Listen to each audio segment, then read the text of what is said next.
We got us a good show going on today. So first, July numbers are officially out, meaning other than what we did last week, but you know, the full picture is out. We'll be going over that. Plus, some of these numbers, well, many of you are going to be a little shocked. Why? Well, if you're paying attention to national news instead of paying attention to our weekly update, you might be a little, well, surprised in a positive way. So we're going to go over that. We're going to go over some mortgage stuff, kind of, you know, what should we expect over the next 60 days?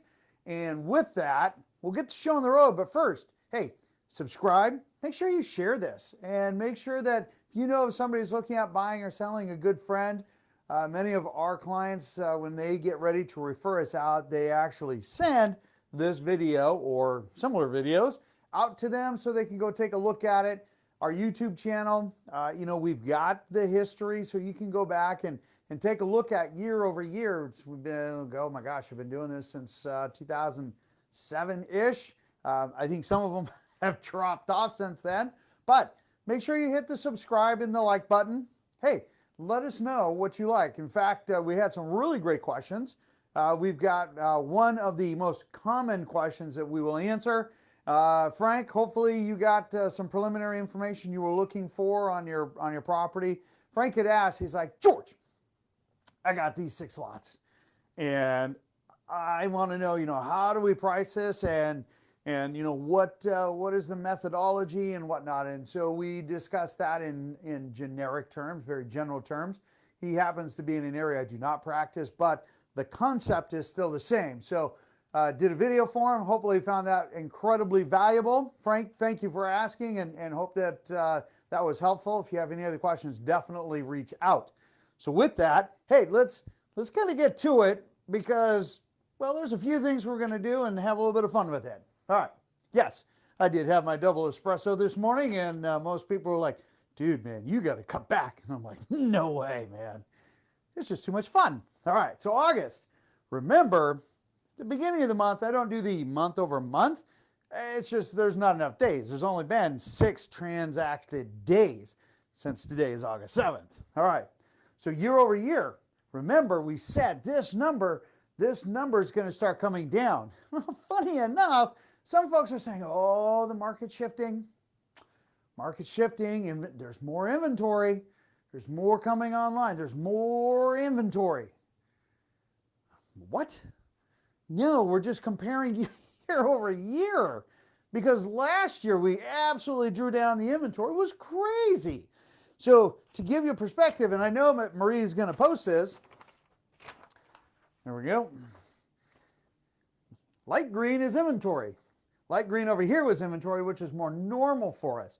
Dark green are homes that are sold. Note that even from last year, we have less inventory. Okay. Well, how can inventory be on the rise if inventory keeps going in a downward trend? Now, granted, okay, some people are saying, well, George, look, it's going up. Okay, well, it always does this time of year. It's a given. It goes up and down as the year goes on. But it is lower than it has historically been. Even last year, it's lower than last year. Sales are higher, inventory is less. Because when we come over here, look, we had 20% technical year over year for the same month of July, 2020 versus 2021. We had 20% less homes available. We have 13% less homes available year to date. Well, understand, this is starting to balance a crazy market last year with a crazy market this year versus a not crazy market and a crazy market.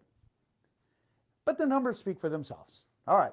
Because as we come down here, we look at year over year, we're up 14%, but same month, 2020 versus 2021, we're only up 4.8%.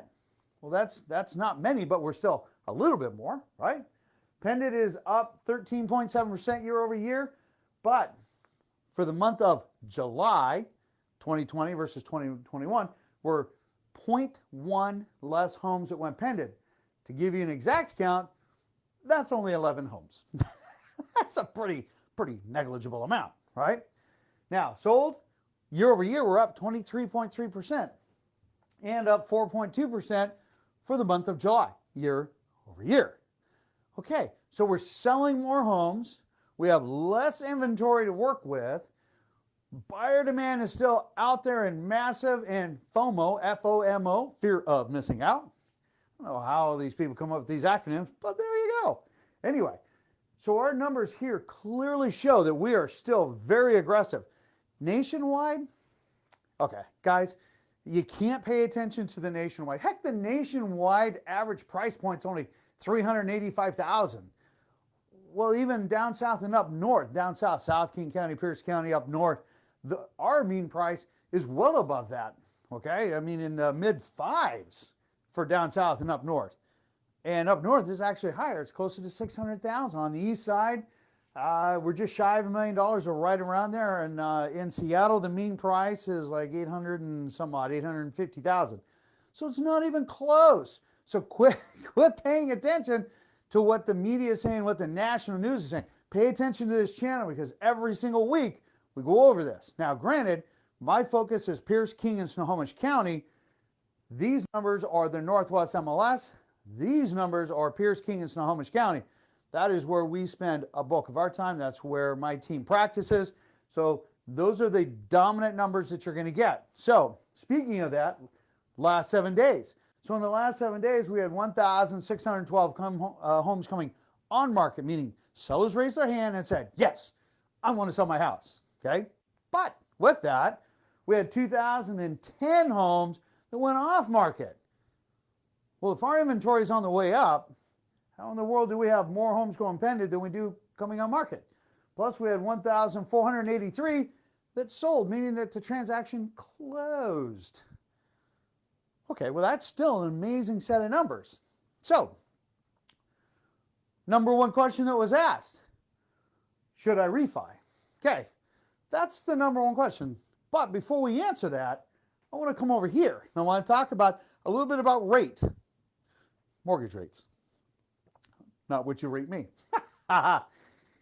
Mortgage rates. Mortgage rates now have stayed pretty steady the last 3-4 weeks. And there's been, oh my gosh, I've seen so many different opinions out there. It is unbelievable. Oh, rates are going up. No, rates are going to stay the same. Oh, no, rates are going to go up. Oh, rates are going to crash. Okay.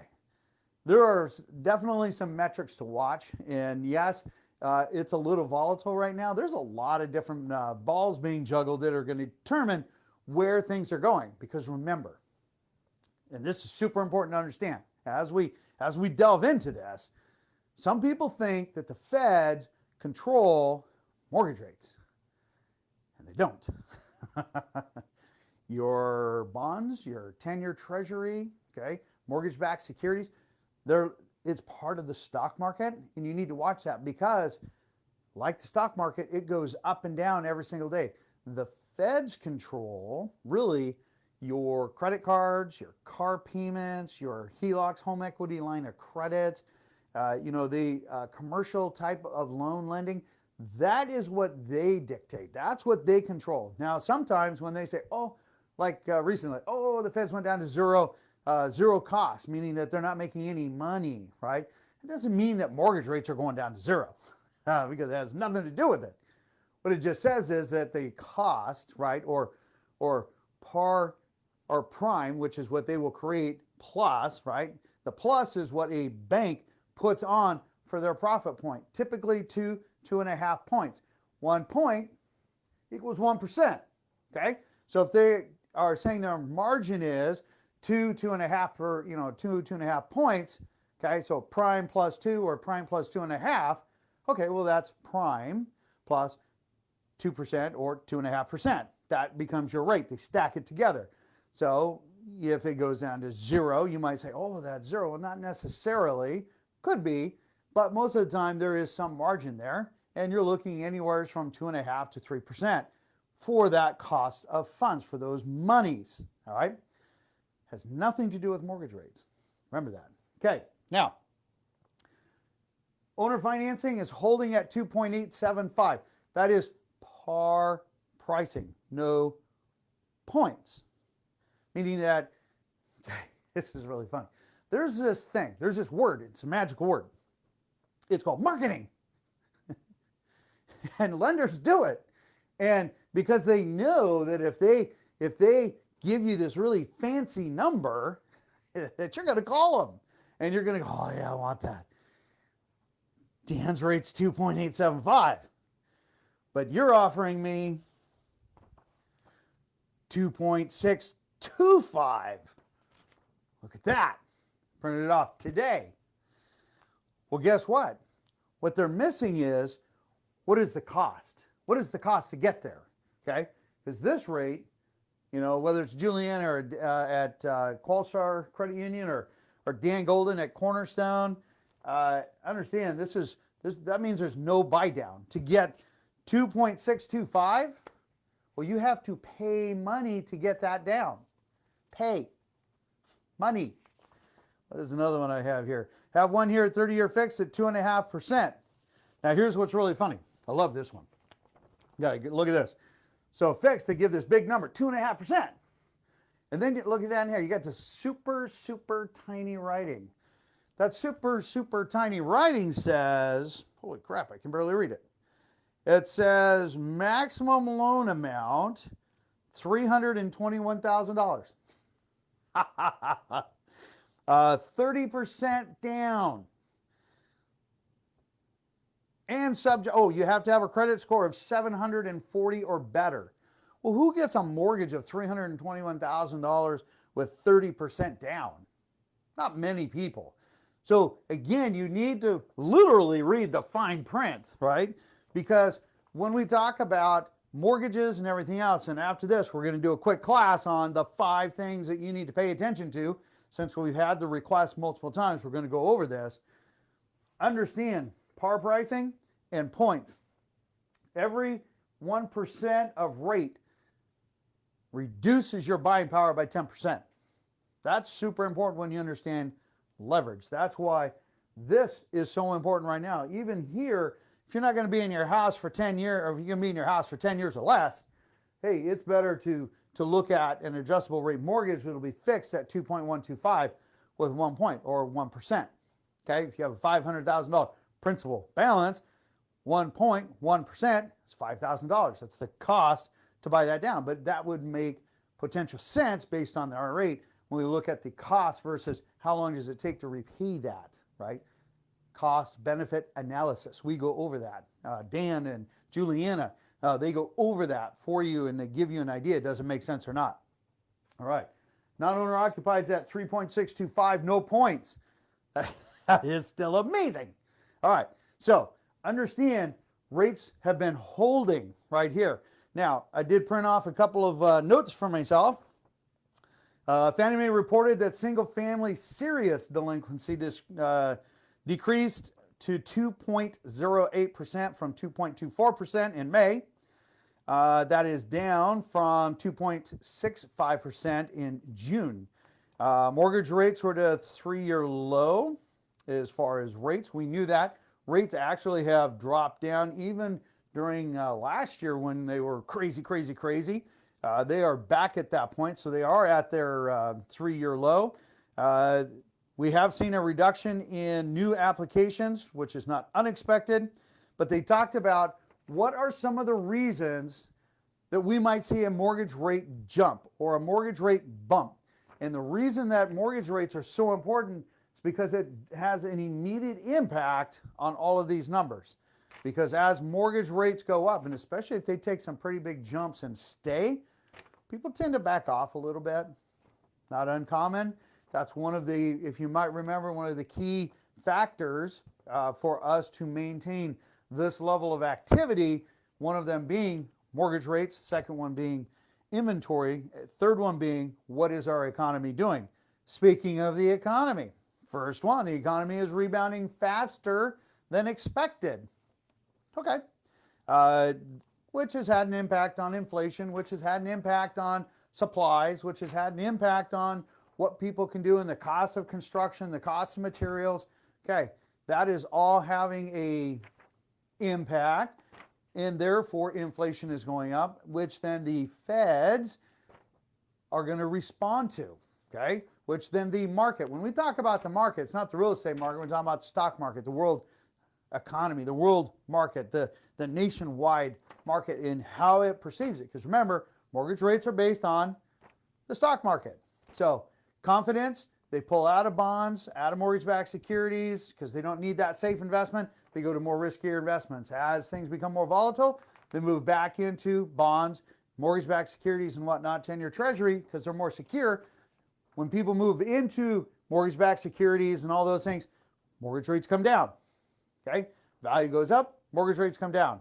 As they move out, value goes down on mortgage-backed securities, bonds, and 10-year treasury, and then the mortgage rates go up. They're inverse of each other. All right. The economy, I went over that. The Fed signaled that they're going to start cutting back on their asset purchases. That's called mortgage-backed securities. When the world does not want them, we buy them. But really, the government reinvesting in us is not a bad thing. Albeit, number 4, the government's unprecedented spending as a result of ballooning deficits. That is that's an understatement. That is probably the most profound understatement that I know. Sadly enough, it is what it is. All right, it's above my pay grade, I guess. Number 1 question, should I refi? All right, if your mortgage rate is above 3.75, you may want to consider doing a refi on today's rates. Some people would say, hey, if you're above 3.5%, it might make sense, okay? Subject to costs, things like that, how long you're going to be in there, so on and so on and so on. What kind of debt do you have, which would be this one? Credit card debt, car payments, student loans, okay? Because the feds do control credit card and car payment rates, that is going to be one that is more volatile. So they've dropped it so that's actually advantageous, meaning your payment will go down.